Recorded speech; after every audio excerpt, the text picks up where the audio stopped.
This is the Convene podcast.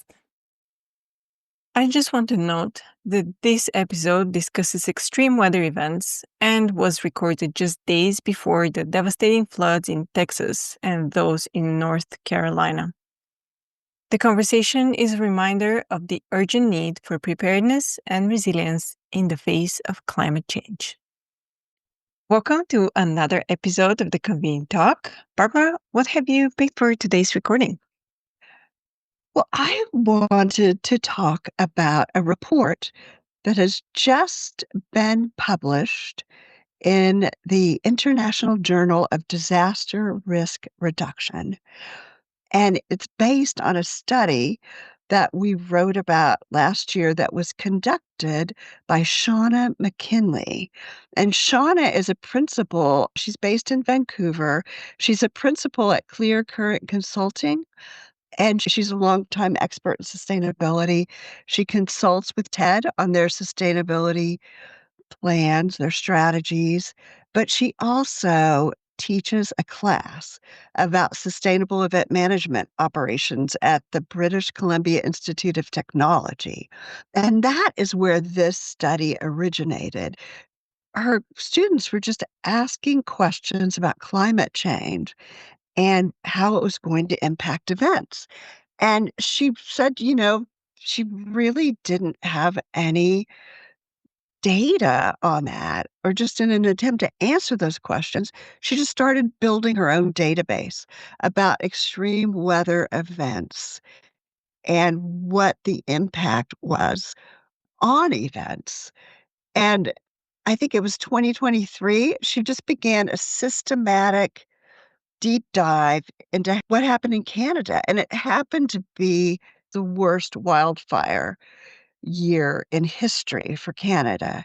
And I think what's notable about this paper is that she did it in conjunction with several co-authors that were from applied sciences and engineering. So it's a multidisciplinary study at events, and I think it really marks one of the first, I think, real data-rich looks at extreme events. Jen just wrote about the impact in Asheville, North Carolina, about the flooding, which were storms are the major disruptor of events. Wildfires, I think, have been in the headlines, but storms disrupt, heat disrupts, and the data just keeps getting more and more compelling about the links to climate change and disruptions. And I'm going to stop talking. I'd really want to hear, there's so much in this, but I really want to hear from you all. Jen, what are you thinking about? Thanks, Barbara. So I'm with you. I think some of the data, I've not read this in its entirety as it came out yesterday and just had time to scan it, but I think some of the data points has already been kind of eye-opening. So one of the data points that also you just mentioned was that storms really dominated. 82% of the disruptions were storm related. That includes floods, wind, hail. However, heat related incidents are also coming up the ranks. So the number of those incidents have tripled. The other data point that I thought was really interesting is that from a 20-year period, 2004 to 2024, more than 2,000 events were disrupted. And to be clear, these aren't business events. These are a wide range of events from festivals to concerts. I believe, business events are included in there, like conferences, but this is, when we say events, we're really talking about the vast spectrum of events here, just so everyone knows. But over that 20-year time period, 2004 to 2024, there were 2,000 events that were disrupted. However, if we just look at 2023 to 2024, there was an 86.5 increase in reported event disruptions due to weather events, which is pretty crazy, 86.5% increase. So one of the things that she also covers in this report is the financial losses. So she said that single incident, not she, the authors, there was more than one, Single incidents cause up to $37 million in regional losses. And it also endangered fundraising targets, jobs, and long-term viability. So there's economic reasons to care here too. I think, obviously, like there's bigger reasons, people's safety and homes and all of that. But, for people who are planning events, there's a very real financial risk when these events occur. So yeah, those are some of the data points that stood out to me most. But yeah, curious to know what your initial thoughts were from the study. Jen, I was just going to add to those losses. Some of the losses that the report highlighted are the inability to get insurance, like the costs of getting insurance. I mean, there's also like tremendous stress on event organizers when they're like thinking about attendee safety. They're balancing attendee safety, they're balancing the cost of canceling. It adds enormous stress. And this was part of Shauna's original paper. And there's also just the loss of all the things that we talk about that happen when people meet. Like there's, the loss in the case of festivals and events that are not business related. I mean, those are like community events that bring people together. They're really culturally significant. Though, and one point I wanted to make about business events is even though these are like the universe of events, 10% of the disruptions were to business events. Yeah, I think that that's just significant. Michelle, what's on your mind? I'm just thinking, we talk about extreme weather events and just talking about heat. So, I think during COVID, a lot of events really focused on having pieces of their event held outdoors because it was definitely easier to control, the whole concerns we had with transmitting germs, right, during COVID. And so, like, outdoor events became a big thing. And now I think that trend continues. And I wonder how extreme weather is having an impact on that, because I just interviewed someone from the American College of Lifestyle Medicine, and the ability to be outdoors is one of their like pillars for their event, because lifestyle medicine is all about, you know, wellness and proper diet and exercise and being outdoors. So I think extreme weather, and they usually hold their event in Orlando in October, which could also have extreme weather at that point or extreme heat, would impact those events and the ability not to go outside and participate. The other thing that I looked up, just knowing that we were going to talk about this, is there were two studies about how whether experiencing extreme weather and disasters is enough to change views on climate action. And there were two studies, and you would think, oh, if I personally have experienced either extreme heat or flooding or wildfires, I would say, oh, this is definitely, I'm going to chalk this up to the fact that we're having global warming, and I need to support policies that are green. But it's sort of a mixed bag. So two different studies show that one study shows that that may be the case. The other study said not so much. One was published in Nature Climate Change, and it looked at the question of extreme weather and climate opinion using global data sets, two different global data sets. They surveyed public support for climate policy by asking people how much they supported five specific actions to cut carbon emissions, which included raising carbon taxes, improving public transport, using more renewable energy, protecting forests and land, and taxing carbon heavy foods. And the responses, on average, the support was fairly strong and especially high in parts of South Asia, Africa, the Americas, and Oceania, but lower in countries, including Russia, Czechia, and Ethiopia. But in most cases, living in a country where more people are exposed to disasters was not reflected in stronger support for climate action, and wildfires were the only exception. And I think countries with more wildfire exposure showed slightly higher support, and that's probably because they are so devastating even flooding, there's usually a way back. But with wildfires, I think they can be so devastating to a community as we saw in LA. So that was just my like looking outside this immediate study to see what else. Kate, what do you think?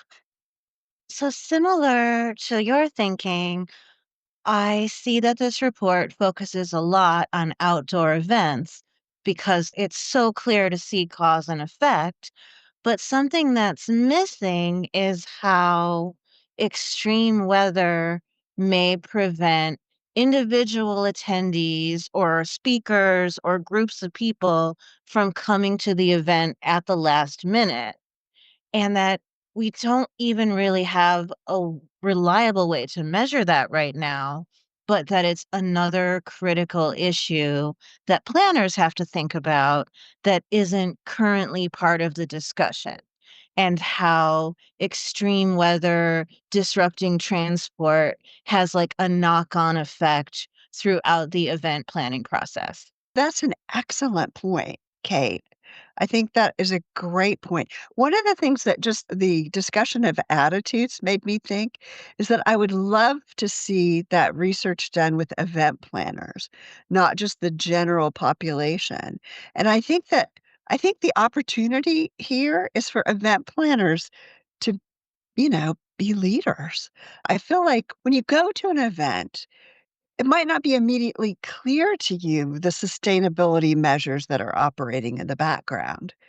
And a lot of times, I know that I was going to a medical practice in New York City, and it changed offices, and I suddenly loved going to this office in a way that I hadn't before, and I found out that it was WELL certified, which is like an environmental certification that's not just the carbon emissions, but it's like light.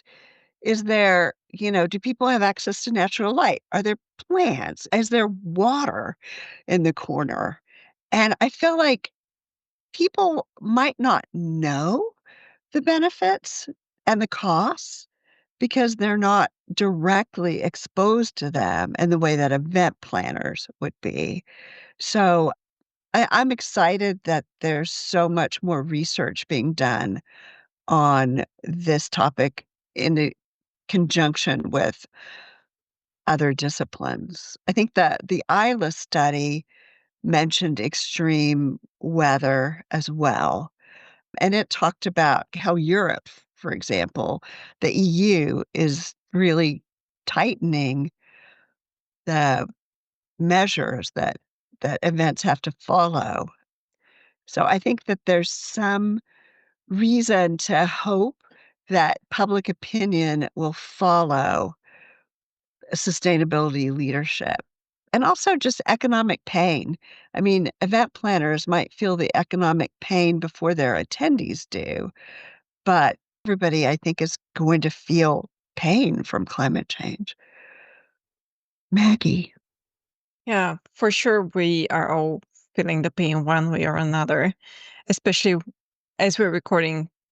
A lot of us are experiencing some of those heat waves. So they are not fun and they bring a lot of side effects, so to say. When you were speaking about measurement and also the effects on outdoor events, I was thinking that sometimes they even affect indoor events. I've seen it when I was working for PCO back in the day. There was a disruption at an event in Kyoto, which was affected by a typhoon because that typhoon brought some destruction to the convention center. It knocked some windows. So the event was indoors, but it was still affected. But it also on the more hopeful side of, the industry coming together, being a bit more proactive about measuring, understanding that we are lacking understanding in terms of financial losses. We are not understanding very well how to capture some data and how to present it to those interested parties. But then we also have those collaborations that are, shining a light on those things and giving the industry options. And I couldn't think of another event than Convene for Climate. So there will be a second iteration this year of Convene for Climate, which PCMA organized last year for the first time, which aims at exactly doing that, gathering the industry together and being more practical. So sitting at the table and coming up with solutions that we can all apply now.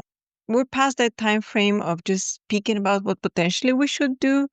We need to act. So that's the whole idea of Convene for Climate. And all the people that gather are people that are already hands-on. They're not first-timers. They're not new to this. They are engaged, involved, and have all the understanding. But the rest of the industry is always welcome to follow and support the initiative. So I'll definitely provide links in the show notes for those interested to contribute and keep an eye out on what's being provided. Thank you for the discussion, and all the information we've mentioned will be linked in the show notes as usual. Thank you. Remember to subscribe to the Convene podcast on your favorite listening platform to stay updated with our latest episodes. For further industry insights from the Convene team, head over to pcma.org/convene. My name is Maggie. Stay inspired, keep inspiring, and until next time.